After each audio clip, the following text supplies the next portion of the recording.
What is going on, everybody? Lamont at Large. Today we are in Buena Park, California. I'm here to discuss the despicable murder of 10-year-old Patricia Jean Hull. The details of this story are quite disturbing. If you are sensitive to some of my content, this might be a video that you want to skip. I have about 1,000 other videos on this channel, got a couple hundred on the other one. You might want to skip this. Without further ado, we're gonna walk down this alley and we're gonna talk about a disgusting crime. We're gonna go back in time to May 19th, 1951. We're here in Buena Park, California. It's the morning time and 10-year-old Patricia Jean Hull wakes up and she's excited because she's gonna go to the movies. And she's been waiting for this movie to come out for quite some time and she's excited to see it. She's gonna go see The Bird of Paradise starring Deborah Paget. Now in the morning, Patricia's mother asked her if she could help her do a little bit of a gardening. So she helps her tend to her rose garden, all that stuff. After she's done, she asked her mother if she could help her braid her hair so she could look nice. Back in those days, when you went to the movies, you dressed up. It's kind of like how when you would get on an airplane, you dress up. So she kisses her mother goodbye, and she takes her two little brothers by the hand, and they come walking down this street. And they're coming up to the Voluskis Theater. The theater used to be right across the street. It's no longer there. It is now a car dealership, but the theater sat right about over there where all of those cars are, right in the middle of your screen. So as the movie starts, Patricia wants to sit away from her brothers and away from other people. She probably likes her own space. So she sits in a part of the theater, like in the back, where there's not many people there, if any at all. So the movie starts. Little does she know that there is a sexual pervert in the theater. His name is Henry McCracken.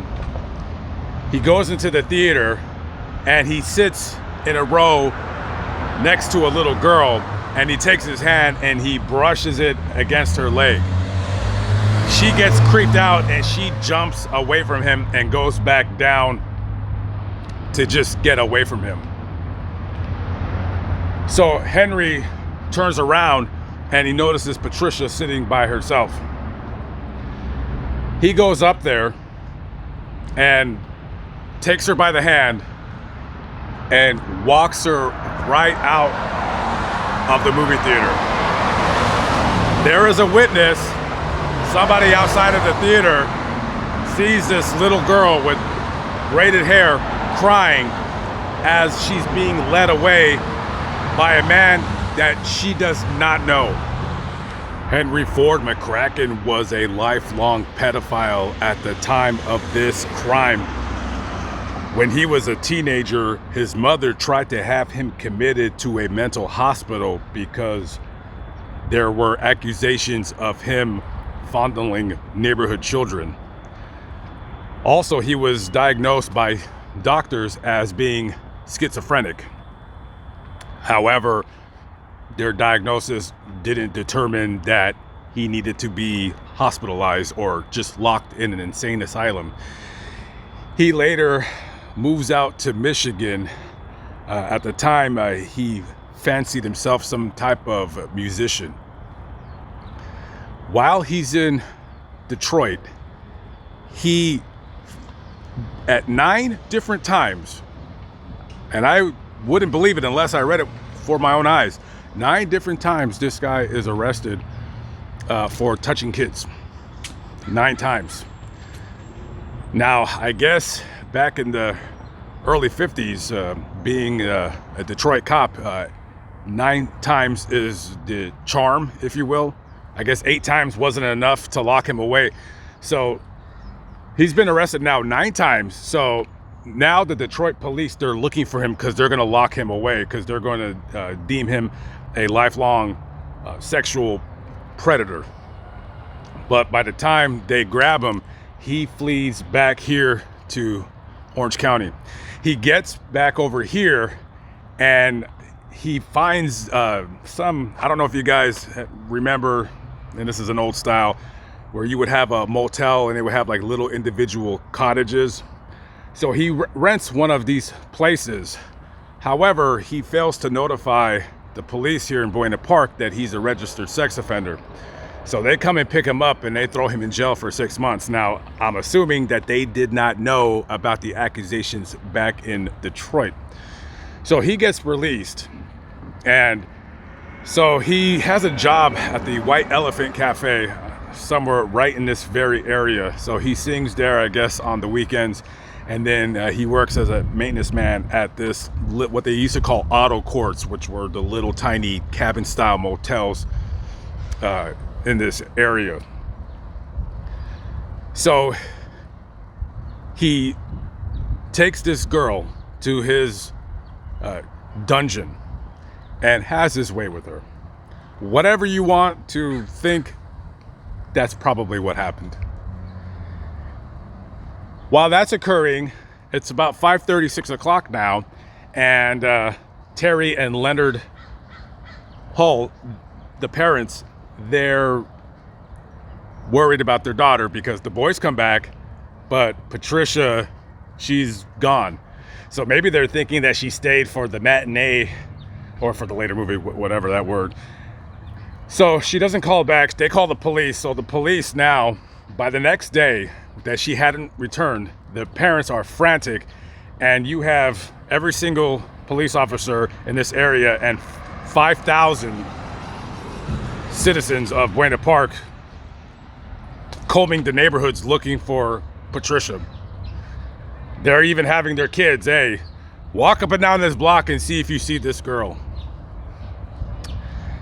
And little do they know is that by this time, she's already dead. He had already had his way with her. He was done. She was of no use to him any longer. So he kills her. He kills her, and now he takes her body and takes it to a park. I think, don't quote me at the top of my head, I think it's about 20, 30 miles away. It was a park where at a time he had worked as a construction worker, so he knew the area pretty well. So he takes her over there, buries her in a shallow grave, and comes back to his disgusting dungeon like nothing ever happened.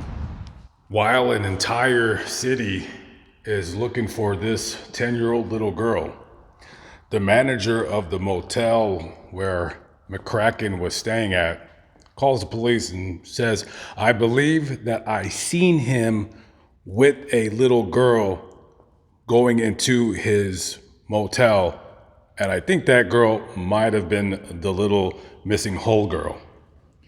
So they go to the little cabin dungeon and they talk to him, and at first he's denying any and everything. He doesn't know what they're talking about. Yeah, sure, he went to the movie theater, but he's never seen that girl before, and he doesn't know what they're talking about. As detectives are combing his room, they find what looks to be blood like on the windowsill. He doesn't know how that got there. About 5 days after her disappearance, Patricia's body was found in that park by a park ranger. And about 40 feet away from the shallow grave where they found her was a yellow sheet. And that yellow sheet had her blood on it. That same yellow sheet that came from McCracken's room, the same yellow sheet that goes in all of those rooms. That was the standard linen at that place, where those distinctive yellow colored sheets. Immediately, they take him to jail and they book him for child stealing. That's what they used to call it, kidnapping, child stealing, and first-degree murder. And the autopsy comes back, and in fact, she was raped. So another charge is added. And the prosecutor, once his background comes back from Michigan about all of his arrests, they're going for the death penalty. The first trial, don't ask me why, ended in a, not a mistrial, but basically a hung jury. Because they all convicted him on the child stealing charge, but 4 of the jurors weren't too sure that he was the one that murdered her. Ridiculous. Can you imagine? Because they had to call Terry, the mother of Patricia, they had to call her to the stand. Can you imagine grabbing a box from the evidence table and showing a mother her dead child's clothes, her murdered child's clothes? Well, that's what they did. Well, they got him the second time. They convicted him on all the charges. And he was sentenced to die in California's gas chamber.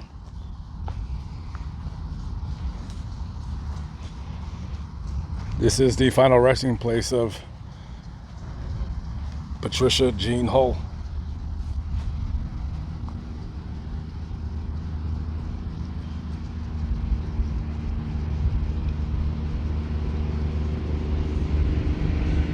She died a very violent and brutal death at the hands of a demon who should have never had been released. Never had been released.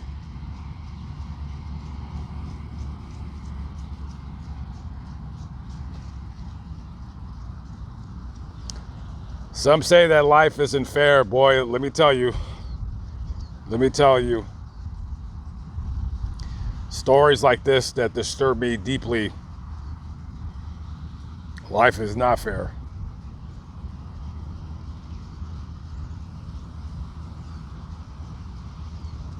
A murder most vile.